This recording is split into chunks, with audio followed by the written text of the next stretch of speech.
نماز باری نہیں، بے شک نماز ضرور باری ہے، مگر ان پر نہیں جو دل سے میری طرف جھکتے ہیں، جنہیں یقین ہے کہ انہیں اپنے رب سے ملنا ہے اور اس کی طرف پھرنا ہے۔ جو آپ کو نماز کی نصیحت کرتا ہے اور آپ کو نماز کی ترغیب دیتا ہے، وہی آپ سے سب سے زیادہ پیار کرتا ہے۔ نماز اتنی ہی ضروری ہے جتنا کہ جینے کے لیے سانس لینا ضروری ہوتا ہے۔ اللہ پاک ہمیں سجدوں کی لذتیں عطا فرما، آمین ثم آمین۔ نماز بوجھ نہیں بلکہ تمہارے بوجھ کو ہلکا کرنے کا ذریعہ ہے۔ انسان چاہے جتنی بھی ترقی کر لے اور جتنا خود کو عقل مند کیوں نہ کہہ لے، اگر وہ نماز نہیں پڑھتا تو وہ دنیا کا سب سے بیوقوف ترین انسان ہے۔ اس بے وفا دنیا میں سمجھدار انسان وہی ہے جو موت سے پہلے موت کی تیاری کر لے۔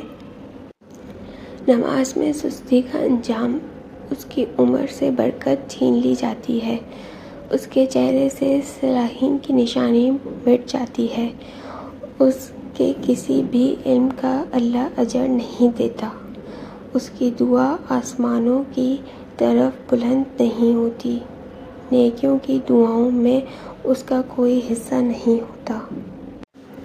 رسول اللہ صلی اللہ علیہ وسلم نے ارشاد فرمایا، نماز میں لمبا قیام کرنا موت کی تکلیف کو ہٹا دیتا ہے۔ فرمان مصطفیٰ صلی اللہ علیہ وسلم، جس نے فرض نماز کے بعد آیت الکرسی پڑھی، وہ بندہ اگلی نماز تک اللہ کے ذمہ کرم پر ہے۔ نماز پڑھنے والا، اگر نماز پڑھنے والے کو علم ہو جائے کہ کیسی رحمتوں نے اسے گھیرا رکھا ہے تو وہ کبھی سجدے سر نہ اٹھائے۔ کہہ دو کہ بے شک میری نماز، میری عبادت، میرا جینا اور مرنا سب اللہ کے لیے ہے جو تمام جہانوں کا پروردگار ہے۔ رسول اللہ صلی اللہ علیہ وسلم نے فرمایا، میری آنکھوں کی ٹھنڈک نماز میں رکھ دی گئی ہے۔ نبی کریم صلی اللہ علیہ وسلم نے فرمایا، جب انسان نماز میں کھڑا ہوتا ہے تو وہ براہ راست اپنے رب اللہ تعالیٰ سے راز و نیاز کی باتیں کر رہا ہوتا ہے۔ رسول اللہ صلی اللہ علیہ وسلم کے مطابق نماز پڑھیں۔ رسول اللہ صلی اللہ علیہ وسلم نے فرمایا، تم اس طرح نماز پڑھو جس طرح مجھے نماز ادا کرتے ہوئے دکھتے ہو۔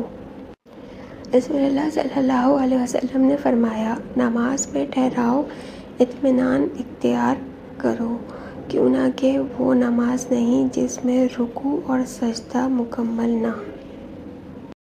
رسول اللہ صلی اللہ علیہ وسلم نے فرمایا، بندہ زمین کے جس حصے پر سجدہ کرتا ہے، کل بروز قیامت وہ حصہ اس کے لیے گواہی دے گا۔